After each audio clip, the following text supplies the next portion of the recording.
Konting diabetic. Nakalipas ang 2 taon, gumarabi na. Almost 8 months na hindi ako nakalakad, hindi ko makadrive.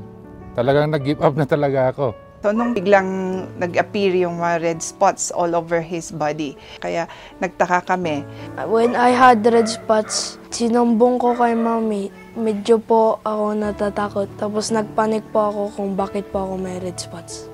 I brought him to the doctor. 3 skin doctors. Kakati po, tapos po kung lalagyan po ng gamot, medyo po mag-iis po yung kati.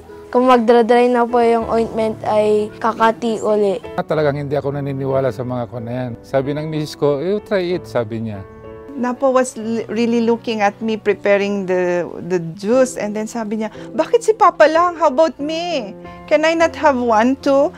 So sabi ko, why not? Food supplement naman eh. After that, nung na-take ko na, natulog ako, pagising ko hanggang ng pakiramdam ko. After I took Imorigen for 1 week, I felt better and I do not feel itchiness. I am very happy. Unti-unti kong tinatanggal yung mga gamot kong iba, insulin. Actually, every night nag-insulin ako. Tinutusok ko yun sa tiyan ko. And then actually sabi niya, totoo pala yan, Mami. Ayaw nilang maniwala sa akin hanggat hindi nila nasusubukan.